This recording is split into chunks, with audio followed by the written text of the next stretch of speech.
ఆంధ్రప్రదేశ్లో 2019 నుంచి 24 వరకు వైఎస్ఆర్సీపీ ప్రభుత్వం జగన్మోహన్ రెడ్డి గారు సీఎంగా, పంచాయతీరాజ్ శాఖ మంత్రి ఎవరో నాకైతే తెలియదండి, అసలు పేరు కూడా గుర్తులేదు, అసలు ఎవరో కూడా నాకు ఐడియా కూడా లేదు. అయితే ఇప్పుడు పవన్ కళ్యాణ్ గారు వచ్చిన తర్వాత పంచాయతీరాజ్ శాఖ మంత్రిగా ఆయన ఆంధ్రప్రదేశ్లో ఆయన వేసినటువంటి రోడ్ల గురించి మాట్లాడుకుందాం. గత ప్రభుత్వం 5 ఏళ్ల పాటు ఏం చేసిందంటే దానికి సంబంధించిన లిస్ట్ ఉంది. అలాగే నిన్న పవన్ కళ్యాణ్ గారికి జనసేన పార్టీ నుంచి డిప్యూటీ సీఎం ఫేషన్ నుంచి ఒకటి రిలీజ్ అయింది. 20 నెలలు అయింది పవన్ కళ్యాణ్ గారు అధికారంలోకి వచ్చి పంచాయతీరాజ్ శాఖ మంత్రిగా ఆయన ఛార్జ్ తీసుకుని ఆయన ఈ 20 నెలల్లో ఏం చేశారు అనేది ఒక లిస్ట్ ఒకసారి మీకు చదివి వినిపిస్తా. నిజంగా చెప్తున్నాను కదా, ఇది లిస్ట్ విన్న తర్వాత ఈ వీడియో చూసిన తర్వాత ఒక్కొక్కళ్ళ మీద మామూలుగా ఊయరు. అసలు 5 ఏళ్ల పాటు ఏం పీకేరయ్యా మీరు అని మీరే మాట్లాడేటువంటి పరిస్థితి ఉంది. ఒక్కసారి మీకు ఆ లిస్టు చదివి వినిపిస్తాను చూడండి. ఆంధ్రప్రదేశ్లో పవన్ కళ్యాణ్ గారు వచ్చిన తర్వాత మనందరికీ తెలుసు, రహదారులకు సంబంధించి మాత్రమే నేను ఇప్పుడు మాట్లాడుతున్నాను, మిగతా వాటి గురించి తర్వాత చేద్దాం. వైఎస్ఆర్సీపీ ప్రభుత్వం అధికారంలోకి వచ్చిన తర్వాత 5 ఏళ్ల పాటు 2019 నుంచి 24 వరకు ఏవైతే 5 ఏళ్ల ప్రభుత్వం నడిపినటువంటి దాంట్లో మొత్తం వ్యయం 4,610 కోట్లు. నేను ఏదైతే ఎన్ని కిలోమీటర్లు రోడ్లు వేశారయ్యా అంటే 8,100 కిలోమీటర్లు వేశారు.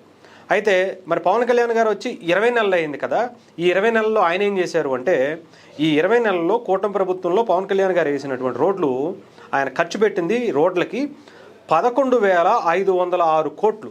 అక్కడ 5 ఏళ్లలో 4,610 కోట్లు ఖర్చు పెడితే ఇక్కడ పవన్ కళ్యాణ్ గారు 20 నెలల్లోనే 11,506 కోట్లు ఖర్చు పెట్టారు. ఎన్ని కిలోమీటర్లు వేశారయ్యా అని చెప్పి పవన్ కళ్యాణ్ గారి సంగతి చూస్తే 17,551 కిలోమీటర్ల మేర రహదారుల నిర్మాణం చేశారు. అక్కడ ఎన్ని కిలోమీటర్లు వేశారు? వైఎస్ జగన్మోహన్ రెడ్డి గారి హయాంలో ఎన్ని కిలోమీటర్లు వేశారయ్యా అంటే 8,000 కిలోమీటర్లు. అంటే దానికి డబలు.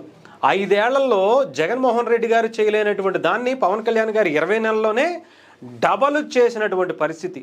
అంటే 8,100 అంటే దానికి డబల్ అయితే ఎంత అవుద్ది? 16,200 కిలోమీటర్లు అవుద్ది. ఇక్కడ ఎన్ని వేశారు? 17,551 కిలోమీటర్లు వేశారు. అలాగే ఉపాధి హామీ పథకం కింద ఎంజీఎన్ఆర్ ఈజీఎస్ సంబంధించినటువంటి ద్వారా చేపట్టినటువంటి రోడ్ల వివరాల సంగతి చూసుకుంటే వైఎస్ఆర్సీపీ ప్రభుత్వంలో 610 కోట్ల సీసీ రోడ్ల నిర్మాణానికి 884 కిలోమీటర్ల మేర రోడ్లు వేశారు.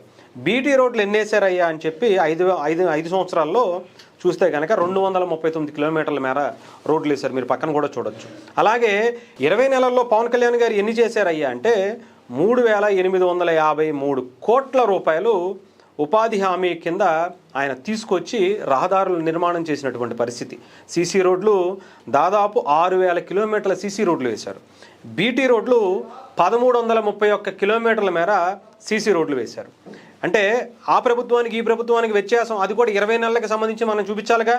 అక్కడ 5 ఏళ్లలో 610 కోట్లు ఖర్చు పెట్టి 884 కిలోమీటర్ల మేర రోడ్లు వేస్తే పవన్ కళ్యాణ్ గారు 3,853 కోట్లు ఖర్చు పెట్టి 6,000 కిలోమీటర్లు వేశారు. వాళ్ళు 884 కిలోమీటర్లు వేస్తే పవన్ కళ్యాణ్ గారు 6,000 కిలోమీటర్లు జస్ట్ 20 నెలల్లోనే వేశారు.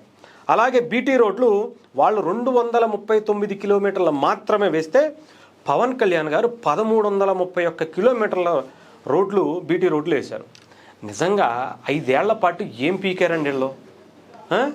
ఉపాధి హామీ పథకం కింద ఆంధ్రప్రదేశ్లో అనేక మంది వలస వెళ్ళిపోయేటువంటి పరిస్థితి వచ్చింది. ఆంధ్రప్రదేశ్లో ఉండేటువంటి ఎంతోమంది కూలి చేసుకునేటువంటి పరిస్థితి. ఏదైతే ఉపాధి హామీ పథకం కింద పనిచేసేటువంటి వ్యక్తులు వాళ్ళందరూ కూడా వేరే రాష్ట్రాలకు, వేరే జిల్లాలకు వెళ్ళిపోయి కూలీలుగా, వాచ్మెన్లుగా, లేదంటే ఎక్కడో కన్స్ట్రక్షన్ నాట్లలో కూలి పనులు చేసుకునేటువంటి పరిస్థితి. సొంత ఊరిని వదిలి, ఉన్న ఇల్లును వదిలేసి పిల్లల్ని వాళ్ళని పట్టుకుని ఎక్కడికో వెళ్ళి ఈరోజు పని దొరుకుద్దా, ఆ రోజు పని దొరుకుద్దా అని చెప్పి హైదరాబాదు, విజయవాడ, లేదంటే ఎక్కడెక్కడో వేరే బెంగళూరు, లేదంటే ఇంకొక చోట అడ్డాల మీద నుంచుని మాకు పని ఇవ్వండి అని చెప్పి అడిగే పరిస్థితి గత ప్రభుత్వంలో ఉండేది.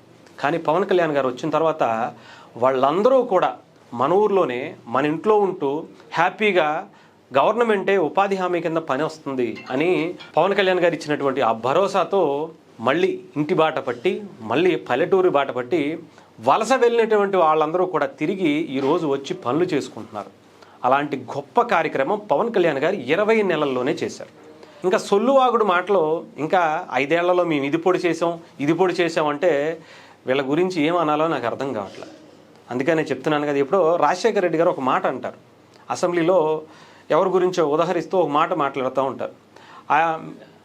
పట్టుమని మీరు ఎంతమంది ఉన్నారయ్యా, మీరేం చేస్తారయ్యా, మీరేం చేశారయ్యా, మీరు ఎంతవరకు చేశారయ్యా అని చెప్పి అడిగితే దానికి సంబంధించి అప్పట్లో ఆయన వెటకారంగా మాట్లాడతారు, కానీ అది కరెక్ట్గా జగన్మోహన్ రెడ్డి గారికి యాప్ట్ అవుద్దేమో. 5 ఏళ్ళు ఉన్నారయ్యా, మీరు ఏం పీకారయ్యా, ఎన్ని కిలోమీటర్లు రోడ్ వేశారయ్యా, ఎన్ని కోట్లు ఖర్చు పెట్టారయ్యా అంటే ఇది అన్నమాట పరిస్థితి. పవన్ కళ్యాణ్ గారు ఎన్ని నెలలు అయిందయ్యా ఆయన అధికారంలోకి వచ్చి, ఎన్ని కిలోమీటర్ల మేర రోడ్లు వేశారయ్యా, మరి మీరేం పీకారయ్యా అని అడగాలని కూడా చాలామంది కోరుకుంటున్నారనమాట. నిజంగా ఇలాంటి వాళ్ళు ఆంధ్రప్రదేశ్లో అధికారంలో ఉంటే రోడ్లకి పోగా ఉపాధి కూలీలకి సంబంధించి వాళ్ళందరినీ కూడా వలస పంపించేసినటువంటి పరిస్థితి, ఆఖరికి చదువుకున్నటువంటి చదువుకి ఉద్యోగం లేక ఎక్కడికో ఎత్తుకోవాల్సినటువంటి పరిస్థితి, ఆఖరికి ఒక ఉన్న కంపెనీలను కూడా తరిమేసినటువంటి పరిస్థితి ఆ ప్రభుత్వంలో కనిపిస్తే, ఇప్పుడు చంద్రబాబు నాయుడు గారి రూపంలో, పవన్ కళ్యాణ్ గారి రూపంలో, లోకేష్ గారి రూపంలో మళ్ళీ అందరూ కూడా కంపెనీలు వస్తున్నాయి. అనేక ఇంటర్నేషనల్ లెవెల్లో గూగుల్ లాంటి అత్యంత పెద్ద సంస్థలు వచ్చి ఇక్కడ పెట్టుబడులు పెడుతున్నటువంటి పరిస్థితి కనిపిస్తుంది.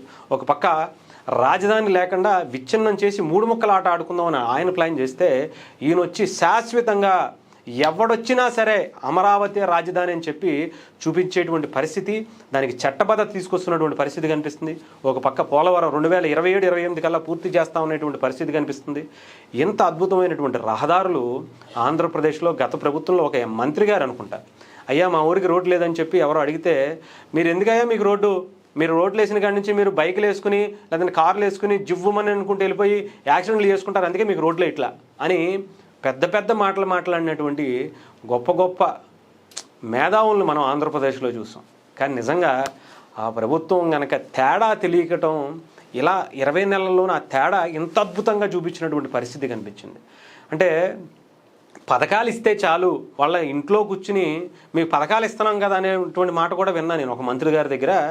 ఇంటింటికి వెళ్ళారు కదా అప్పట్లో, ఇంటింటికి వెళ్ళి ప్రచారం చేస్తే, అయ్యా మీరు ఏం చేశారయ్యా అంటే, పథకాలు ఇస్తున్నాం కదా మీరు ఇంట్లో కూర్చోవచ్చు కదా, ఎందుకు బయటికి వెళ్ళి పనులు చేసుకోవటం, మేము పథకాలు పడేస్తున్నాం కదా, మీకు ఇంటికి వచ్చి రేషన్ ఇస్తున్నాయి, ఇంటికి వచ్చి పెన్షన్ ఇస్తున్నాయి, ఇంట్లోనే అకౌంట్లోనే డబ్బులు పడుతున్నాయి, అన్నీ మీకు ఇంట్లోనే వస్తుంటే మీరెందుకయ్యా పని చేయటం అని సోమరపోతుల్ని చేయాలనేటువంటి ప్రయత్నం చేస్తే, ఇప్పుడున్నటువంటి ప్రభుత్వం వాళ్ళ కష్టపడి చదువుకున్నటువంటి చదువుకి మంచి ఉద్యోగం ఇస్తూ, వాళ్ళు ఇండస్ట్రియలిస్టులుగా తయారు చేయాలనేటువంటి ఒక మంచి వేని చూపిస్తూ, ఆంధ్రప్రదేశ్లో టూరిజం కానీ, ఒక నిజాయితీ పరులు లాంటి పవన్ కళ్యాణ్ గారు చేస్తున్నటువంటి కార్యక్రమాలను కానీ చూపిస్తుంటే, నిజంగా ఇంకొక 5 ఏళ్ళు కనుక ఆ ప్రభుత్వం ఉంటే ఆంధ్రప్రదేశ్ సోమరపోతులు ఎక్కువైపోయి ఇంక ఇళ్లల్లోనూ రోడ్లు కానీ ఏమీ లేక అంధకార ఆంధ్రప్రదేశ్గా తయారైపోయినటువంటి దాన్ని ఇలా ఈ ప్రభుత్వం వచ్చింది కాబట్టి తెలిసింది.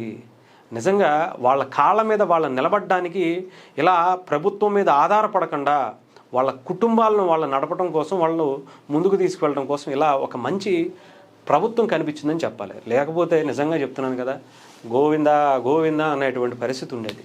ఏదేమైనా కానీ నిజంగా 20 నెలల్లోనే పవన్ కళ్యాణ్ గారు ఎంత అద్భుతమైనటువంటి కార్యక్రమం కానీ చేశారు. అలాంటిది 5 ఏళ్ళు ఆయన ఇంకా నిజంగా చెప్తున్నాను కదా, ప్రపంచ రికార్డులు కొల్లగొడతారనేటువంటిది నాకు తెలిసి ఆయన మొట్టమొదటి ఆ గ్రామ సభలతోనే చేశారు ప్రపంచ రికార్డులు. వరల్డ్ గిన్నిస్ రికార్డులు వచ్చినాయి.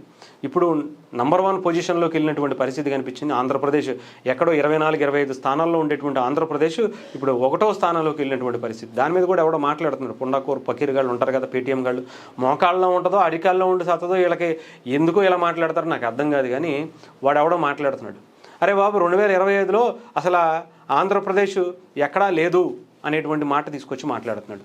ఆయనే చెప్తున్నాడు మళ్ళీ 2025 ఫిబ్రవరిలో వచ్చినటువంటి లిస్ట్ ఇది చూడండి, ఎక్కడ కూడా ఆంధ్రప్రదేశ్ ఫస్ట్ స్థానంలో లేదు అని. అరే పనికిమాలిన అదవా, 2025 గురించి 2025, 2026 మార్చి నెలలో మాట్లాడతావేంట్రా, అప్పటికి ఇప్పటికీ చాలా చేంజెస్ వచ్చాయరా పనికిమాలిన అదవా అని చాలామంది అనాలనిపిస్తుంది పాపం. కానివ్వండి, ఏం చేస్తాం, వీళ్ళకి మోకాల్లో ఉంటుందా లేదంటే అరికాల్లో ఉంటుంది. ఈ గొర్రె మందకి ఏం చెబితే అర్థమైసేస్తుందో అది తెలిసి రావట్లే. ఏదేమైనా కానీ నిజంగా చెప్తున్నాను కదా, ఇంకొక 3 ఏళ్ళు ఉంది. ఈ 3 ఏళ్లలో మీరు ఇది చూసి మీరు ఓట్లు వేయడానికి ఆలోచించుకుంటే చాలు. ఇంకెవరు ఏం చేశారు అనేది కంపేర్ చేసుకోండి. గూగుల్లో వచ్చాయి, ChatGPTలు వచ్చాయి, చాలా అద్భుతమైనటువంటి టెక్నాలజీ వచ్చింది. అరే ప్రభుత్వం ఏం చేసింది అనేది చూసుకుని తగలడంటరా. 2024 నుంచి 29 వరకు ఏ ప్రభుత్వం ఏం చేసింది, 2019 నుంచి 24 వరకు ఏ ప్రభుత్వం ఎంత చేసింది, ఎంత రోడ్లు ఎలా ఉన్నాయి, ఏంటి పరిపాలన పరిస్థితి ఏంటి, ఆంధ్రప్రదేశ్లో వచ్చినటువంటి గవర్నమెంట్ ఇచ్చినటువంటి పథకాలు ఏంటి, వచ్చినటువంటి కంపెనీలు ఏంటి, ఇవి చూసుకొని చాలండి అంతే, అంతకుమించి ఏం అవసరం లేదు.